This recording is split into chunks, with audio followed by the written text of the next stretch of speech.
no censures nada, que sea muy auténtico. Déjame presentar. Si me equivoco ya. A ver. Buenas tardes, gracias por su presencia. Vamos a dar inicio a esta conferencia complementaria de la Maestría en Ciencias de la Complejidad que organiza el Grupo de Trabajo en Dinámica No Lineal y Sistemas Complejos. Tenemos el honor, el privilegio y el gusto de que esté con nosotros para ofrecer esta conferencia sobre ecología trófica de los mamíferos marinos del Pacífico mexicano, diversidad de presas, estructura de red y traslape con pesquerías, al doctor Luis Medrano González, que es doctor en biología por la Facultad de Ciencias de la UNAM. Ustedes en la invitación que mandé pudieron leer la semblanza curricular de Luis. Es toda una autoridad en mamíferos marinos, y él colaboró fue miembro del grupo interdisciplinario e interinstitucional que elaboró el primer programa de la maestría en dinámica no lineal y sistemas complejos, que es el antecedente histórico de la maestría en ciencias de la complejidad que está vigente ahora y en la que están inscritos ustedes. Bueno, sin más le dejo la palabra a Luis. Muchas gracias, Luis. Gracias, buenas tardes. Gracias a todos por estar aquí. Muchas gracias, José Luis, por la honrosísima invitación. Me da mucho gusto estar aquí de nuevo después de varios años. Estoy saliendo de una enfermedad, entonces ustedes disculpen que esté un poco afónico y la falta de energía. Lo otro es que probablemente esto es como biología, muy biología. Entonces, por favor, siéntanse en la libertad de interrumpirme para preguntar alguna cosa que no quede clara. ¿Sí? Entonces, empezamos con la vida en el mar, la pesca. ¿Sí? El mar se originó hace 3.000, 4.000 millones de años, en él se originó la vida. ¿Sí? Todas las grandes divisiones de animales se originaron en el mar. No todas actualmente viven en el mar, pero todas se originaron ahí en un evento de diversificación masiva que ocurrió entre hace 550, 600 millones de años, que se llama, a veces se le llama la explosión cámbrica, o más generalmente la fundición del Cámbrico. ¿No?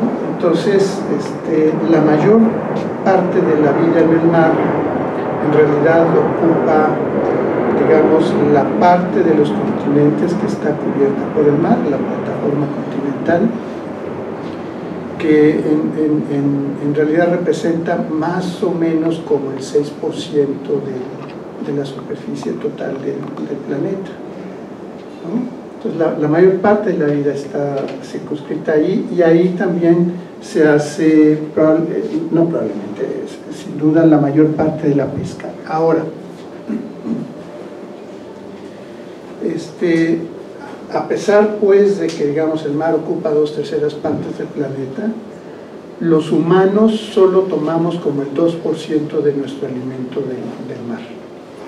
Pero ese 2% representa el 20% de nuestra ingesta de proteínas de alta calidad. Básicamente eso significa que el mar nos proporciona proteínas, ¿no? Lo cual lo hace muy importante, y lo cual representa también, digamos, una importantísima actividad económica. En México la pesca es la tercera fuente de Producto Interno Bruto, después del petróleo y el turismo, ¿no? Y en algún momento ha llegado a ser la segunda, ¿no? Entonces representa pues una parte económica muy importante. Ahora, como muchos de los recursos marinos son compartidos por distintos países, entonces distintos países tienen distintos conflictos por el uso de los recursos marinos, ¿no? Especialmente los recursos pesqueros. Esto representa problemas importantes de política, y además afecta a grandes sectores de la población y ustedes saben mejor que yo que cuando tenemos ese tipo de problemas, quienes son más afectados son las personas pobres. A unos les dolerá el ego, perder algún recurso, a otros les dolerá unos pocos millones de dólares entre los miles de millones que tienen, pero para especialmente los pescadores pobres, los pescadores artesanales, los problemas de pesca representan problemas de subsistencia importantes, ¿no? Entonces, algo que pasa en todo el planeta es que los recursos pesqueros se van utilizando y conforme se empiezan a sobreexplotar, entonces se empiezan a regular. Lo que hacen las grandes compañías pesqueras entonces es cambiar relativamente fácil, cambian de recurso, lo cual no pueden hacer los pescadores ribereños. Entonces cambian de recurso y se ponen a sobreexplotar. Entonces siempre la regulación legal a la explotación pesquera siempre va atrás de cómo se va explotando, ¿no? Y básicamente los problemas de gobernanza coordinada entre países es como se ha reconocido como el principal obstáculo para hacer un manejo sostenible y más justo de los recursos pesqueros. Ahora, la pesca tiene una fuerte interacción con los mamíferos marinos, y eso es a lo que voy a tratar. Hago un paréntesis luego. Entonces, por mamíferos marinos nos referimos básicamente a tres grandes grupos. Los cetáceos, ¿sí? Los cetáceos, antes se les consideraba un orden, ahora ya se bajaron hasta un infraorden de los artiodáctilos. Los artiodáctilos son los ungulados de pezuña parda, o sea, donde están los rumiantes, las vacas, las cabras, las ovejas, las jirafas, los hipopótamos, los venados, los cerdos. Junto con ellos forman los cetáceos el orden artiodáctila. Los cetáceos son un infraorden en particular, con dos grandes grupos, misticetos, que son las ballenas en general, las ballenas francas, balenoidea, 5 especies en el mundo, solo una en México, ¿sí? Y no son muy abundantes, todas en grave riesgo de extinción, y las ballenas de aleta, balenopteroidea, que son 11 especies, ¿no? Ahí está la ballena azul, la ballena jorobada, que son como y la ballena gris, que son las más conocidas. Los misticetos son los que propiamente debemos de llamar ballenas, ¿no? Ballena deriva del latín balena, que significa barba, ¿no? Los cetáceos con barbas. Hay misticeti, que sí, los cetáceos con mostacho. Y luego los cetáceos con dientes, que son todas esas superfamilias biceteroideas, son el cachalote enano y cachalote pigmeo. El cachalote es Moby Dick, ¿no? Ese es Moby Dick. No es estrictamente una ballena, en inglés se llama sperm whale. Sperm whale significa literalmente un cetáceo grande con esperma. El nombre de esperma en realidad deriva de un aceite en la cabeza que tiene una consistencia similar al esperma y que tiene un montón de aplicaciones en la industria de los cosméticos y de la lubricación, ¿no? Ese es un lubricante muy fino. Entonces, ese es el cachalote, más otras dos especies, el cachalote enano y el pigmeo, biceteroidea. Luego, cifioidea son los cífidos, es solo una familia, 24 especies, son los menos conocidos de los cetáceos, tan poco conocidos que a la fecha se siguen describiendo especies y no se tiene una certeza. Hay varias especies en discusión, ¿no? Los platanistoideos son 2 especies, son los delfines de los ríos Indo y Ganges, ¿sí? Y platanistoidea refiere a su rostro, que es muy largo y además está curvado como un plátano, ¿no? Inoidea son los delfines rosas de los ríos Orinoco y Amazonas. Lipotoidea es el delfín del río Amarillo, que se declaró extinto en el año 2006. Después, en 2008, alguien dijo: no están extintos, yo acabo de ver unos, pero la Unión Internacional para la Conservación de la Naturaleza dijo, sí, unos, pero eso no va a ser una población viable, así que no quitamos la condición de extinto, y desde entonces no se han visto. Y delfinoideos son 3 familias, los delfines, los más diversos de todos, 39 especies, las marsopas, que son 8 especies, dentro de las marsopas está la vaquita, ¿no? Es este cetáceo endémico del Alto Golfo de California que está en grave riesgo de extinción, y está otra familia, los monodóntidos, donde están las belugas y los narvales del océano Ártico. Luego, entre los carnívoros están los pinípedos, familia Otáridae, son los lobos marinos. Otáridae hace referencia a que todavía tienen orejitas, ¿sí? Los lobos marinos, la morsa, familia Odobenidae, y 18 especies de focas, ¿no? Lobos marinos y focas se distinguen, básicamente, les decía, los lobos marinos tienen todavía orejas, las focas no. Los lobos marinos se pueden parar sobre sus 4 patas, las focas no. Se arrastran, en tierra se arrastran. El oso polar se considera marino, usos marítimos, ¿sí? Y luego entre los mustélidos son las comadrejas, las nutrias, los glotones, unas cosas que aquí en México llamamos tlalcoyotes, ¿no? Badgers les llaman en inglés, ¿no? Todos esos, los hurones son mustélidos. Mustélidos quiere decir que mantienen a los ratones lejos, ¿no? Se usaban como en lugar de los gatos en la antigua Europa, ¿no? Ahí están 3 nutrias marinas, o 3 nutrias con hábitos marinos. Una es la nutria marina de verdad, que es la nutria marina del Pacífico Norte, esa es la nutria marina. Luego hay una nutria de río que solamente tiene una población que vive en las costas de Chile y Perú, y que los chilenos llaman chungungo. Y luego hay otra nutria en la isla de Sumatra, que es la nutria bigotona, que tiene varias poblaciones en Sumatra, pero una población tiene también que se adentra en el mar, parecido como hace el chungungo. Y luego también se considera marino el zorro ártico, porque el zorro ártico vive sobre el Ártico, ese es un mar, vive sobre la nieve, pero es el mar, no es acuático, pero vive en el mar, tiene adaptaciones para vivir en la nieve. Y luego están los sirenios, que son algo así como los parientes marinos de los elefantes, ¿sí? Los dugongos, bueno, la familia Dugongida incluye 2 especies, el dugongo, que vive en el Indo-Pacífico, en Australia son bastante bien conocidos, en el Golfo Pérsico, en el Mar Rojo, y luego la extinta vaca marina de Steller. ¿Sí?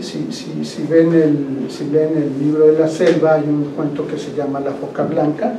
La foca blanca en realidad hace referencia a un lobo marino, el lobo marino del sur, pero cuenta historias de las vacas marinas, ¿no?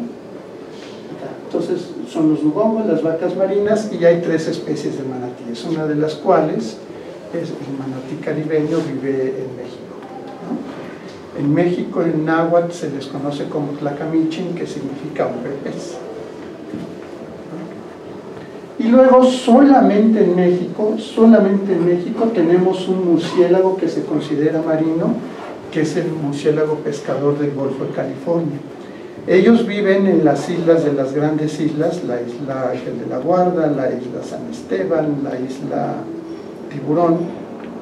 Ellos viven ahí, pero se alimentan en el mar aledaño, y tienen adaptaciones para la vida en el mar, básicamente 2, una uña que es muy larga para penetrar un poco más en el agua y tomar sus presas, pero la que yo creo que es más importante es que pueden concentrar su orina más allá del agua de mar, entonces pueden alimentarse de presas que tienen más concentración de sales que sus propios líquidos corporales, ¿sí? Esta es una distribución de la diversidad de mamíferos marinos y terrestres en todo el mundo. Es un estudio, son como 100 autores esos, ¿no? más de 100 autores.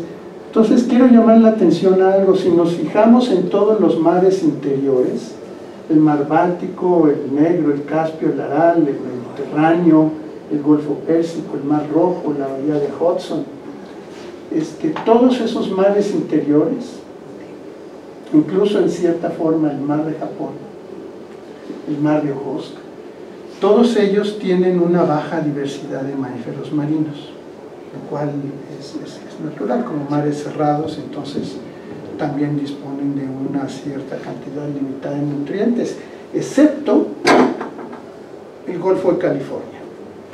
El Golfo de California, que es un mar semicerrado, tiene una alta diversidad de mamíferos marinos, y lo otro, a comparación de otros mares, y además lo otro que es importante, si vemos las especies en riesgo, fíjense, la mayor parte de los mamíferos marinos en riesgo están en el hemisferio norte, en riesgo de extinción.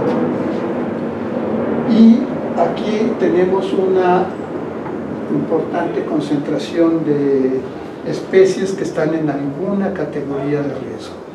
La vaquita es solo una de ellas. Pero, digamos, la parte norte del Golfo de California también alberga algunas especies, una de ellas la vaquita, que tiene alguna condición de riesgo, ¿no? Entonces les decía yo que a lo largo de la historia hemos tenido como una fuerte interacción con los mamíferos marinos en muchos aspectos. Ellos son importantes en la cosmovisión y en la subsistencia de muchas culturas desde hace miles de años. Hay, por ejemplo, en Noruega hay pinturas rupestres que deben de tener cerca de los 10.000 años, donde se representan escenas de ballenería, ¿no? Ahora, lo que es importante de consumir mamíferos marinos es que son animales muy grandes, no se los come una familia, se comen en colectividad. Entonces, desde el punto de vista social, debe ser muy interesante analizar a nivel mundial cómo los mamíferos marinos forman parte de la cohesión social, ¿no?, de esas culturas. Y en México lo tenemos con los manatíes. Los manatíes se han consumido desde tiempos precolombinos y a la fecha se siguen consumiendo. Ya es más raro,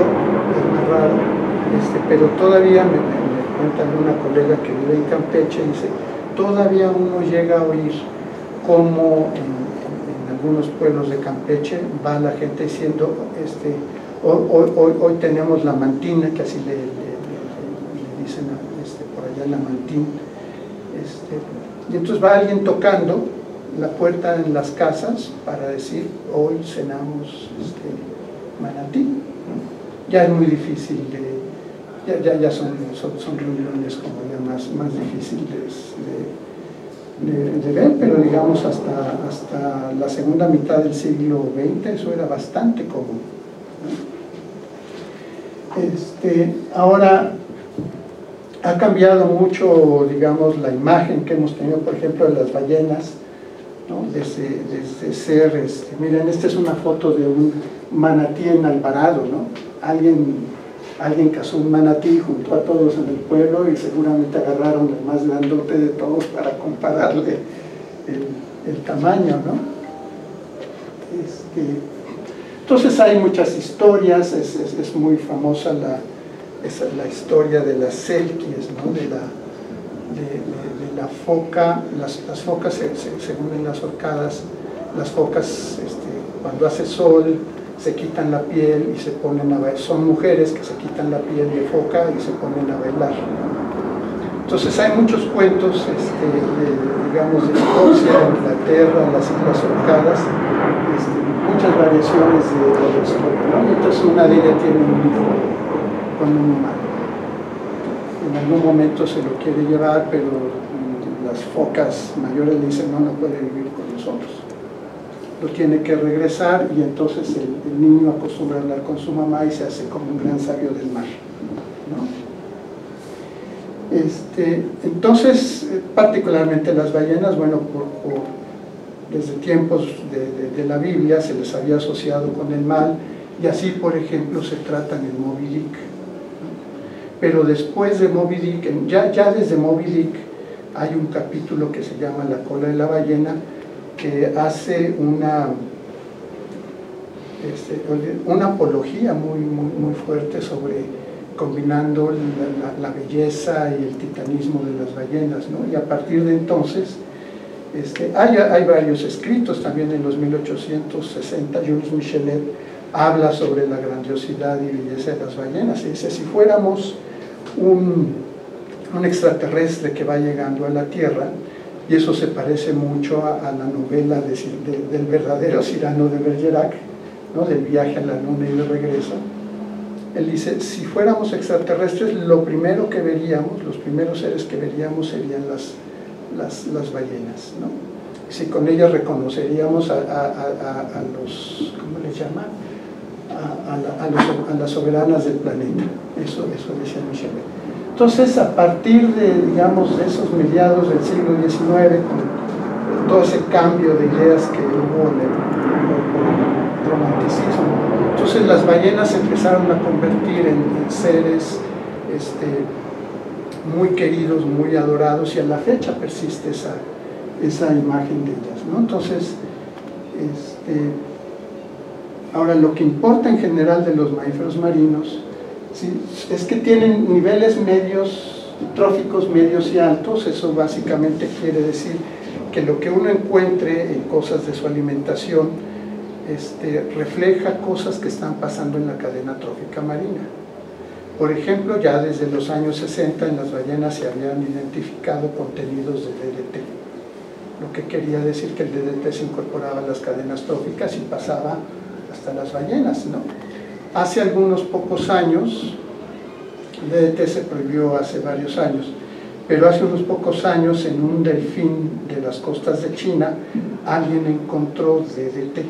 DDT, vamos a decirlo, en una composición química fresca, es decir, de reciente uso. El DDT se va metabolizando.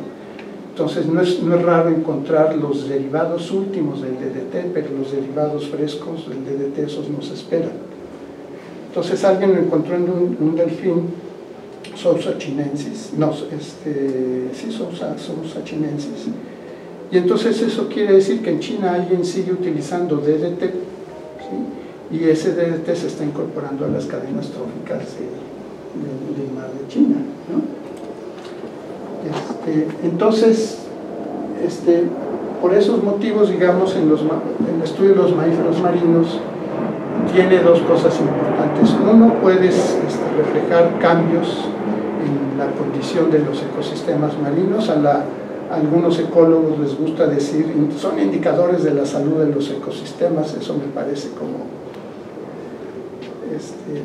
esotérico, ¿no? Porque la salud es un atributo de los organismos, no de los ecosistemas, pero sí se consideran como indicadores de la condición de los ecosistemas marinos, y como también son fuertes sujetos de conservación y de interés público, entonces tendrían el potencial de promover la cooperación científica y política para la conservación de los océanos, que es lo que la falta de eso es lo que les he dicho yo como un obstáculo principal para especialmente la regulación de la pesca. ¿Sí? Entonces, especialmente a mediados del siglo XX se inventaron un montón de artes masivas de pesca, ¿no? Por ejemplo, las redes de los barcos, las redes atuneras, que son redes gigantescas que se tienden desde un barco con lanchas, que lo que hacen es rodear a manadas de delfines sabiendo que los atunes están abajo. Entonces van tirando la red cae abajo, y entonces están los delfines arriba, en el gran cerco, y los atunes abajo. Empezaron a jalar todo eso, y se venía con atunes y con delfines. Eso ocurrió a mediados del siglo XX, y por supuesto eso implicaba mortalidades grandes de delfines, especialmente en el Pacífico. Pero hasta los 1970 que se atendió el problema, es decir, como 15, 20 años después, entonces se estimó que había mortalidades de varios cientos de miles delfines, ¿no? ¿Cuál es la asociación entre los atunes y los delfines que hacen que se sepa que los atunes están abajo? Parece que cuando los delfines tienen un sentido de percepción auditiva muy, muy fino. De hecho, más fino que nuestra propia visión. Entonces, ellos pueden detectar, por decir algo, grandes cardúmenes de peces. Entonces, cuando manadas grandes de delfines van nadando hacia esos cardúmenes con cierta velocidad, especialmente a cierta hora del día, típicamente por el atardecer, los atunes saben que si perciben que hay delfines arriba nadando, entonces se van también ellos a buscar alimento, ¿no? Para hacer grandes comederos en el mar, especialmente en el Pacífico, se hacen grandes comederos. Alguien encuentra un cardumen y ahí se juntan delfines, atunes pueden ser, u otros depredadores de agua, pueden ser algunos tiburones y aves, ¿no? De hecho, en el mar uno cuando ve así congregaciones de aves, uno puede sospechar que hay ahí un comedero y que en el comedero hay delfines, ¿no? Entonces uno en el comedero, vamos a buscar delfines, ¿no? ¿Sí? Entonces, el caso de la pesca del atún es uno, ¿no? Pero digamos que muchos mamíferos marinos interaccionan con muchas artes de pesca y siguen muriendo hasta la fecha en cientos de miles, no se sabe exactamente cuánto, y el problema parece estar empeorando, porque además está creciendo y ampliándose el tipo de pesquerías en los que caen mamíferos marinos. La mayor parte de los, como el 96-98% de las muertes causadas por pesquerías a los mamíferos marinos son el producto de redes agalleras. Como esa vaquita, esta es una vaquita recién nacida y ahí lo sabemos por los pliegues fetales, tiene 1, 2, 3 días de nacimiento, ¿no? Entonces es un problema que ha tenido, como les decía yo, mayores afectaciones para los pescadores ribereños, ¿no? No las grandes pesquerías industriales. Digo, el problema existe para ellos, pero las grandes pesquerías no tienen problemas de subsistencia como lo tienen los pescadores pequeños, ¿no? El problema es muy complejo, porque no se sabe, hay muy poca investigación acerca de cuál es el impacto que realmente tienen las pesquerías sobre los mamíferos marinos, ¿no? Esta, por ejemplo, es una foto mía del Golfo de California, y hay un par de lobos. Y si uno piensa pueden pasar dos cosas, porque también hay afectaciones para los pescadores. Por ejemplo, esos lobos murieron ahí ahogados en esas redes, pero si trataron de escapar, entonces también dañaron la red. Lo otro que han aprendido a hacer muchos mamíferos marinos es detectar las redes, no enredarse, pero sí comerse el producto. Y eso representa, claro, sí, agarran las cosas de las redes y se las comen. Ahora, muchas de los que llegan a salvarse pues tienen heridas terribles que significan también sufrimientos y dolores muy intensos, ¿no? Entonces, justamente el enmayamiento en redes agalleras es el mayor riesgo de extinción de la vaquita, porque la vaquita muere mayormente en redes que se utilizan para un pez que está también en peligro de extinción y que tiene un tamaño similar y además ciertos hábitos alimenticios o alimentarios similares, ¿no? No comen exactamente igual, pero comparten algunas presas. Entonces las redes que se utilizan para capturar totuabas, en ellas suelen caer vaquitas, ¿no? Y eso es lo que tiene a la especie actualmente. En el último reporte había como 9 vaquitas y ya no había crías recién nacidas como si había 2 años, ¿no?